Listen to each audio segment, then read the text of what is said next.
Rock Tomb will be moving Drapion from the field of play. Moltres will get the farm down. Kommo-o has that charge move banked. And the question now becomes, is a Clanging Scales enough to knock out? Well, you're going to have to watch the video to find out. Welcome back to the channel.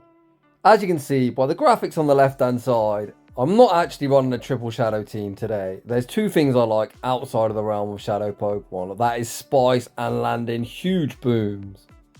Last weekend, Kommo-o got access to his legacy move of Clanging Scales, which happens to be the best DPE move in the entire game. If you wonder what DPE stands for, that is damage per energy. This charge move is 45 energy for a ridiculous 120 damage. I'm sure you've seen other content creators or streamers etc. run this Pokemon, however most have opted for Dragon Claw or Brick Break. I'm not a fan of any of that nonsense. Today we are running it with the most powerful damage per energy combination charge you can have on any Pokemon in the entire game.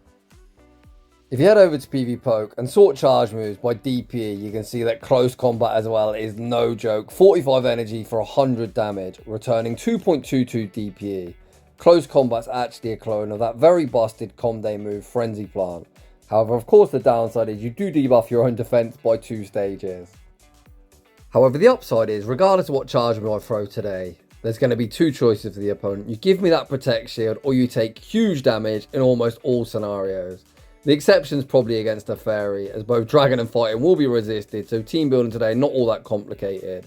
We've got 2 things in the back that can handle them Fairy types.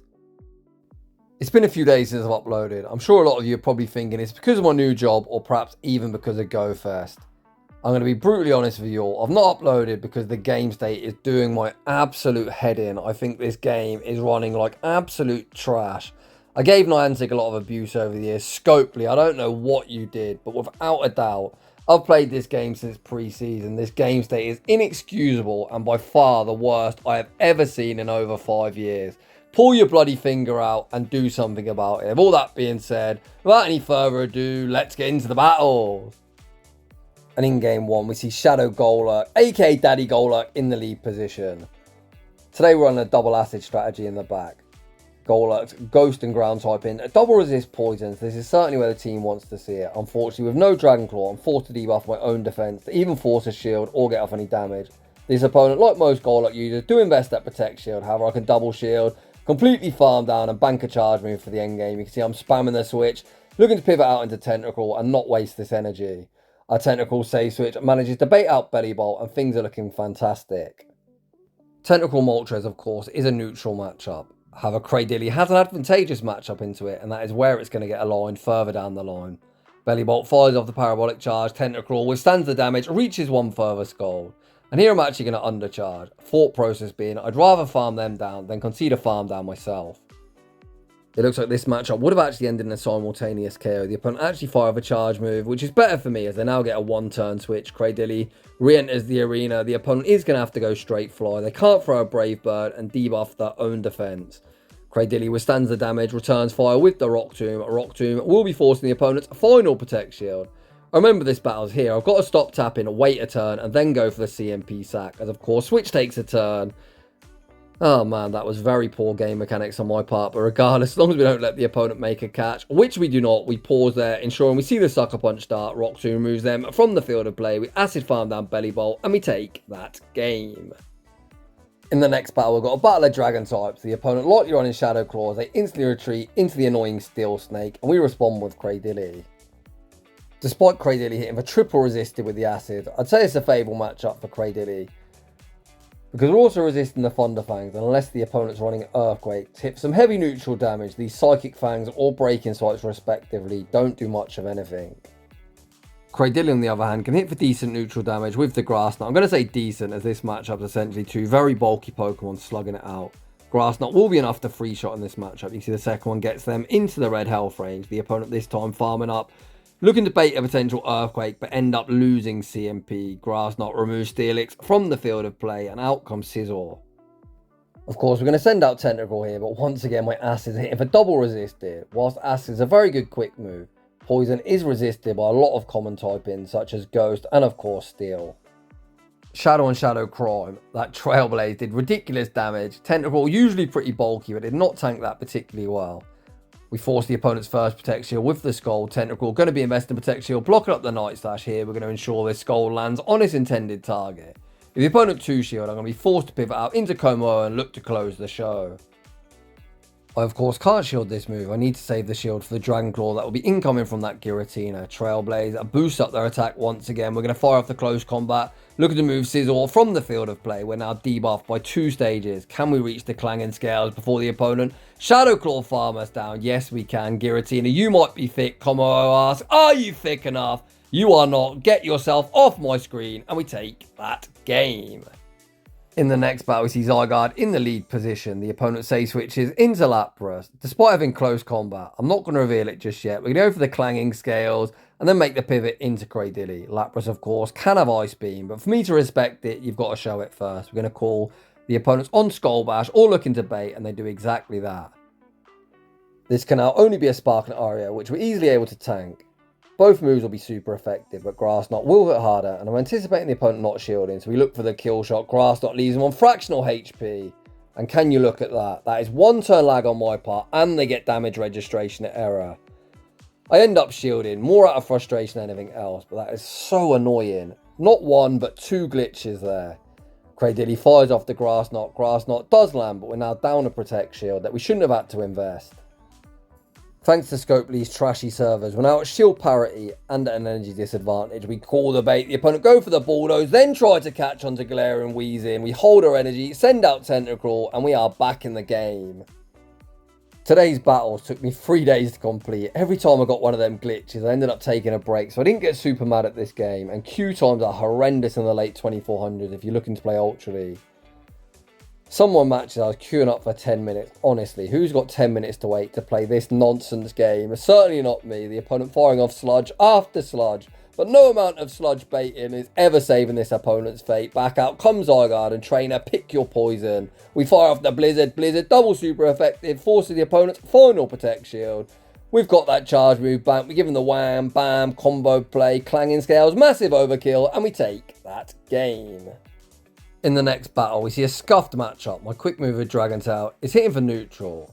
Their quick mover Sucker Punch hitting for resisted, but they do outpace to these flies that, of course, are going to hit for super effective. We shield up the fly, go for the correct 3 Dragon Tails and the Clanging Scales. Clanging Scales, an absolute nuke, would knock out from that range. We force the Protect Shield and look to absorb the energy on Tentacruel. This is likely the Brave Bird, but Tentacruel very bulky and really doesn't care.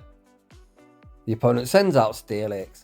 Steelix going to be greeted with the Scold. Scold lands and rocks the opponent instantly below the half health range. As the opponent farm down, I don't really want to send back out Kommo-o, and it's going to be death by Psychic Fangs. We're going to send out Cradily and look to absorb energy.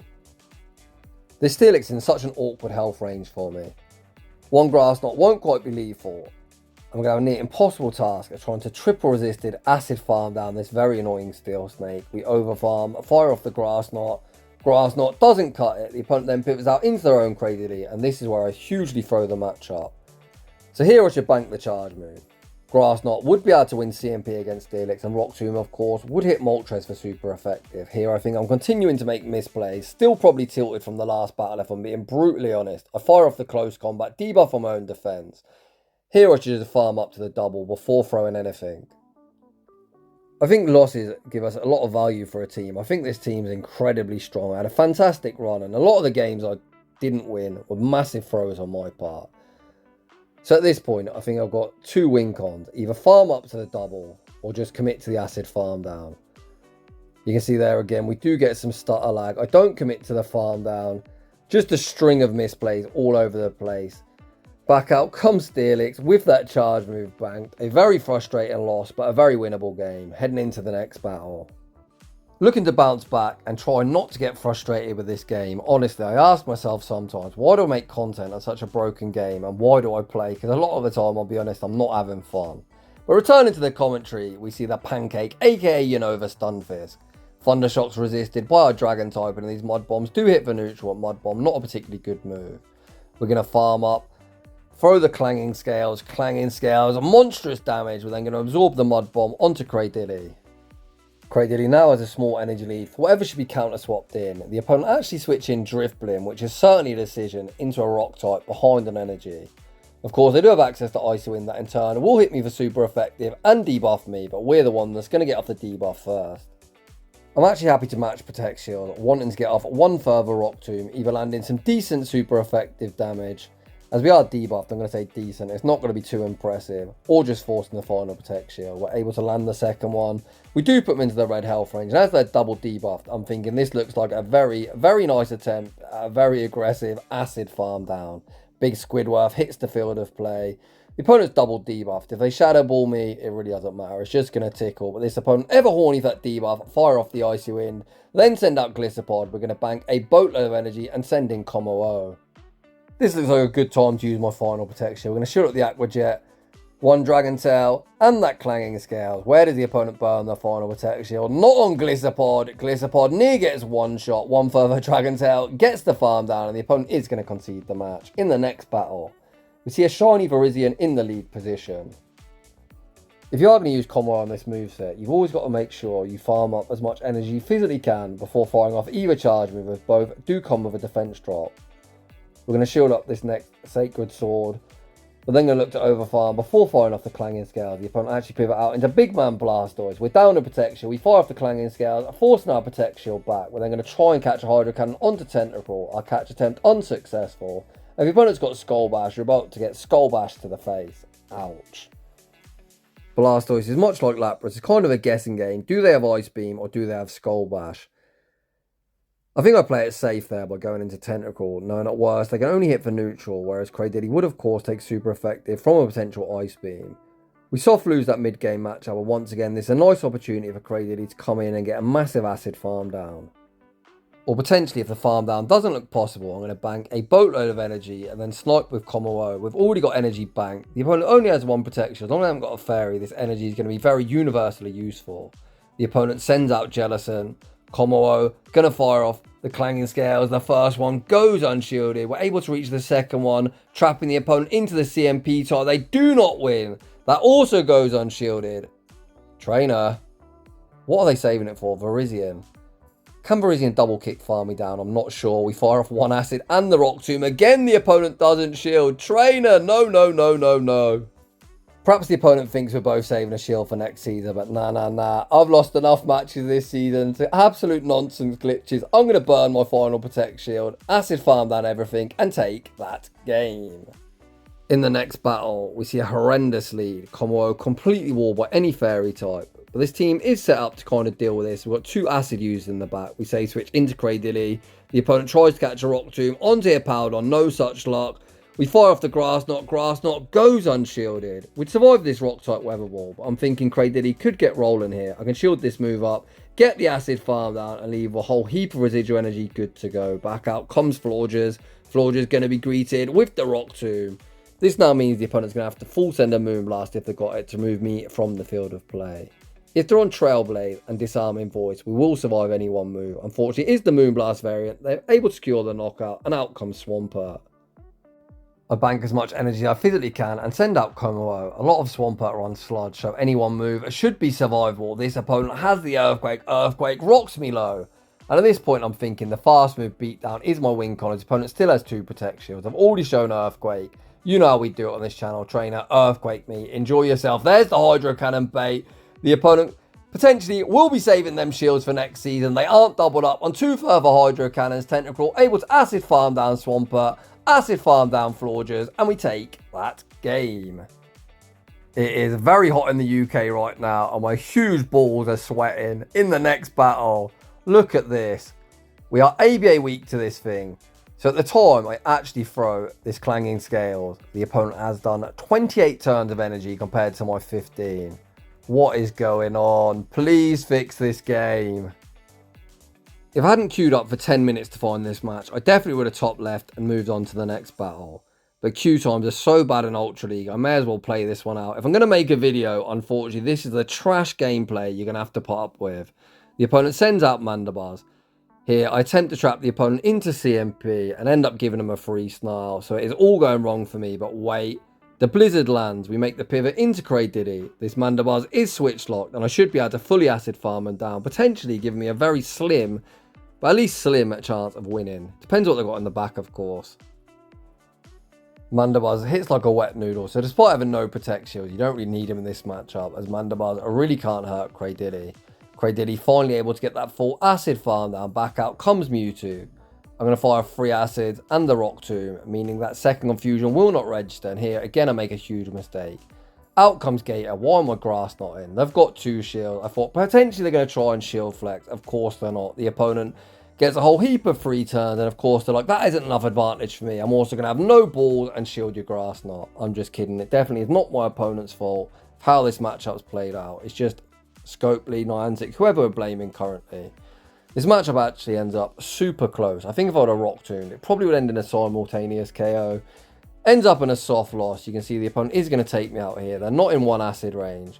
We're in 1 Ice Fang range. The opponent wins for like 2 HP in a dream. Moving on to the next battle. We're on a team ABA weak to Psychic, and of course you're going to see plenty of Psychic types in the lead position, but Kommo-o not too bad into this matchup. Of course, if the opponent look to call the bait here, close combat will rock them with monstrous damage. Oh, Trainer. Oh, Trainer.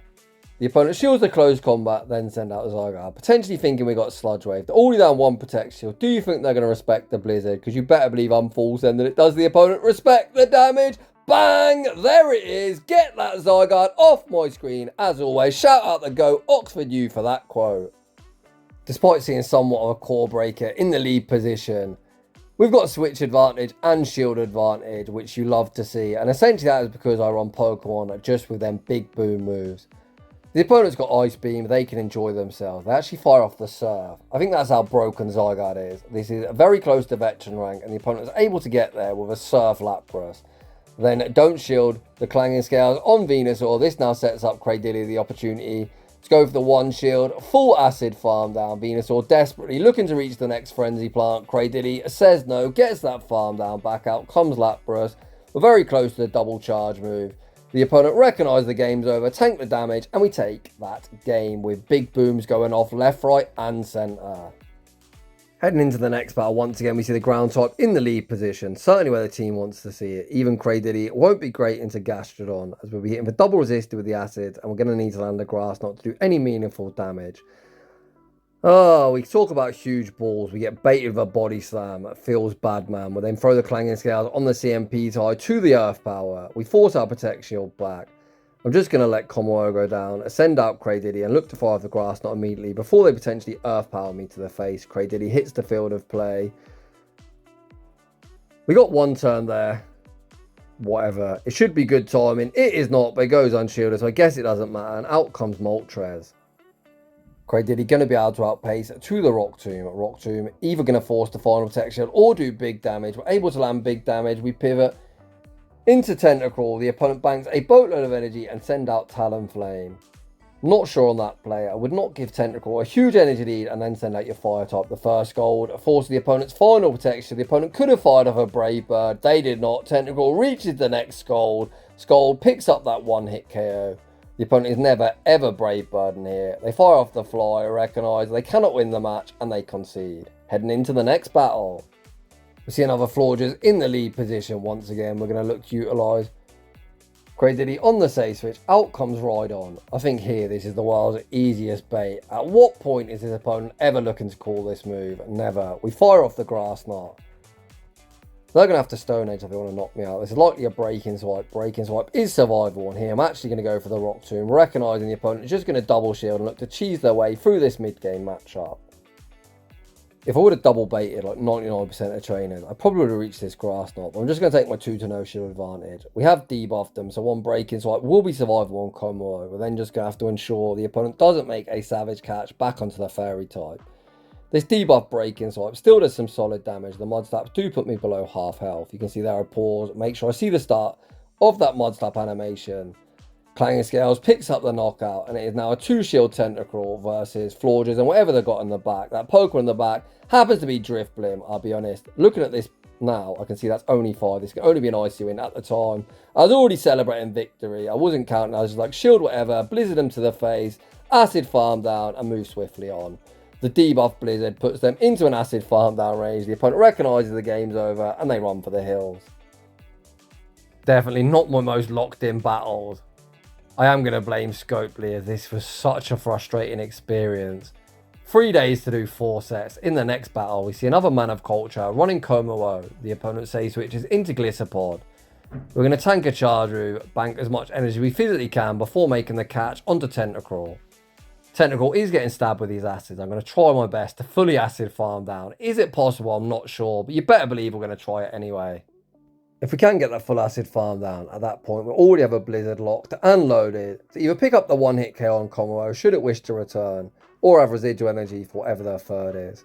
Tentacruel looks to the acid farm down, able to get it leaving insanely low, which is best case scenario. The opponent sends out Lapras, so we may as well go down the path of double Scald rather than one Blizzard, as Blizzard is double resisted. We do fire off back-to-back Scald, not doing too much, but all chip damage is welcome. Of course, we're going to send out Cradily here. If the opponent's got Ice Beam once again, show it before I respect it. Even though they've got Ice Beam, they're non-shadows, I don't really care. They just fire off a Sparklet Aria. They continue to stay in. We fire off the Rock Tomb. I was kind of expecting it to be caught. No catch attempt is made. Back out comes Kommo-o. We're going to fire off the Rock Tomb. This is resisted, but the opponent really needs to start shielding anything. They're reluctant to shield a resisted charge, and we pivot out into our own Kommo-o. We just tap our screen like a super skillful player, fast move, beat down everything, and take that game. In the next battle, we see Bellibolt in the lead position. The opponent save switch into Shadow Gator. I try my luck at a catch onto Tentacruel. My catch attempt unsuccessful. The Dragon Tail damage has put this in a range where we should be able to maintain alignment.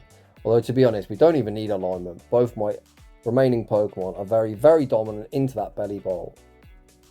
I fire off the Skull just before the next Hydro Cannon's reach, taking as much Shadow Claw damage as I physically can, giving Bellibolt minimal farm. To my surprise, the opponent actually wants to realign. You can have Switch Trainer. Regardless of whether that Bellibolt is aligned against this team, it is completely dead weight. Kommo-o hits the field of play. The opponent is going to reach a departing Hydro Cannon. Hydro Cannon is resisted. Does put me below half health, but if Bellibolt returns, they are applying literally no fast move pressure. Bellibolt does re-enter the arena. We farm up to the double Clanging Scales. Clanging Scales are such a hard hitting nuke. Clanging Scales force the opponent's final Protect Shield. We pivot into Cradily. Out comes Moltres. And with 2 to no shield advantage, you already know this is G to the G.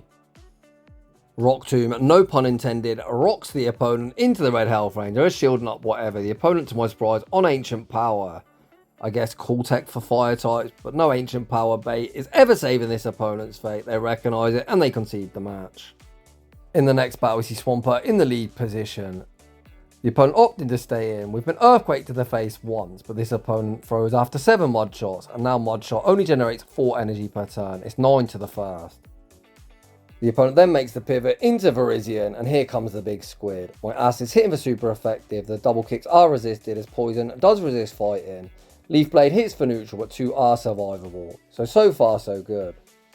Here I've got a decision to make. I can 4 and throw the Blizzard, picking up the knockout, or I can 4 and throw the Scald and soft lose this mid-game matchup. I'm looking at my health thinking, we survive 5 Mud Shots and we're 5 off the Scald.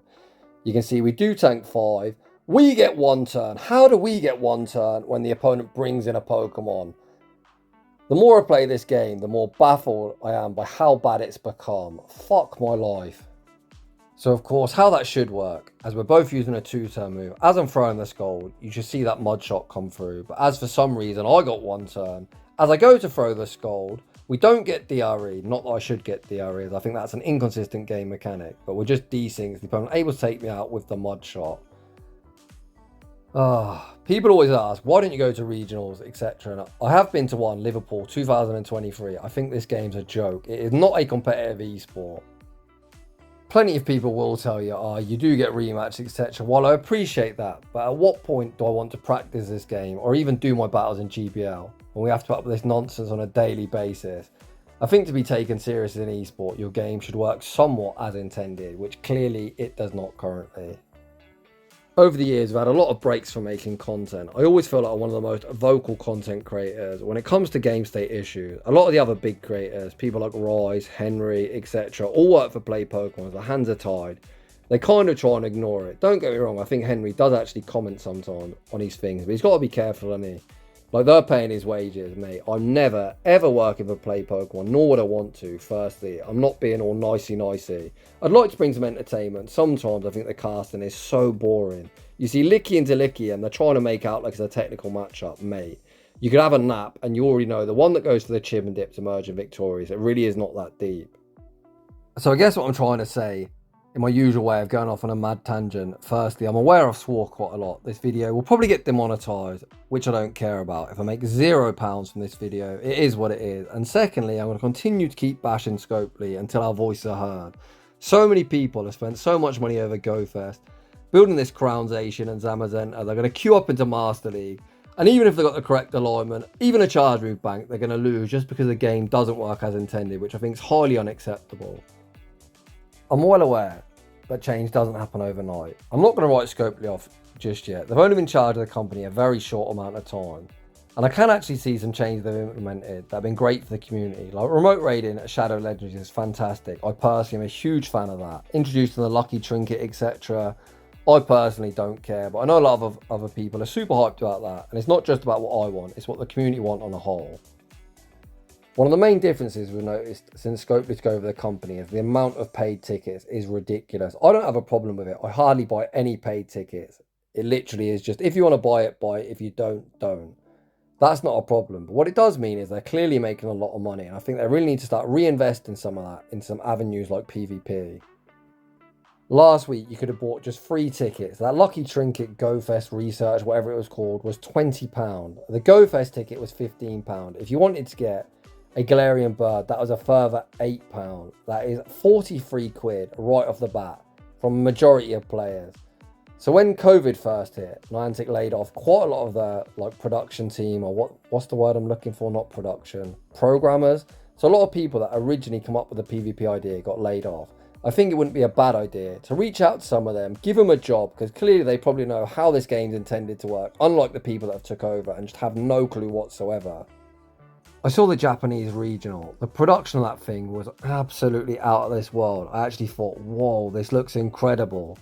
Well, I got bored, to be honest. There was a dispute going on. It took like 20 minutes, and at that stage I just switched off. Like stuff like that just ruins the viewing experience.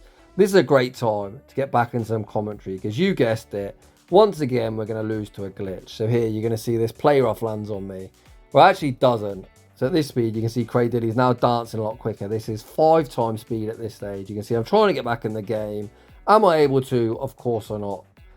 I'm forced to force close my app, take my loss, and just move on. Shout out Green Day, who I was listening to while playing the battle, heading into the final battle of today's video. I know a lot of people would have thought the commentary today has been very much a down note. I apologise for that. But I am human. I do want to see this game succeed. I wouldn't have played it since pre-season if I didn't have fun, but currently it just isn't a fun experience. The start of the season was phenomenal. The move update for season 23 was incredible. I had one of my best weeks on YouTube. Fast forward to week 3, we had Master League and Ultra League Summer Cup. That is another thing that needs to stop. You need to always have a great league format available. The combination of having that awful week tied in with this horrendous game state means it's very difficult to make content. Like currently my views are horrendous. And I think that's because people aren't interested. Like I, for one, have not watched any content the whole week. I've watched a little bit of Callum. I love Callum. And even I can't sit through a whole Callum thing. He'll show a few glitches and I'm just like, oh, whatever, man. I'm just going to watch something else. If hardcore players like me, I'm someone who's caught like 300 plus thousand Pokemon. I make content regularly. And generally spend a lot of time in this game. Probably more time than I care to admit. And I'm not interested in watching. How is a casual player base going to have any interest in this game whatsoever? They're not. So this is going to be like my final plea scope here. I said it a few seasons ago that I thought PvP was dying. I think this is definitely the biggest down point we've ever had. Game state is the worst it's ever been. How much more can the player base take? You're introducing more and more paid tickets. I did say recently that I don't really buy that many. I would buy them if they were like aimed at me. I'll be honest, I barely even played GoFest. I've just got no interest right now. PvP might only be a small part of the community, but we are big spenders. A lot of PvP people spend a lot on raids, etc. But if you don't give us a game that's playable, how long is it before we just go play something else? I really do feel like my motivation for playing is at an all-time low, and that is just about going to wrap things up. I'm pretty sure no one's listening at this point, as I've moaned like absolute fuck, but it kind of is what it is. Just my thought process and where I am as a player, where I am as a creator. If for some bizarre reason you're still listening and you think, I'd like to hear more from this guy, consider subscribing. If you enjoyed the content, smash that like button. If you like your battles to be featured on my channel, the link to my battle submission form is down below. And as always, a huge thanks for watching, and I'll see you all in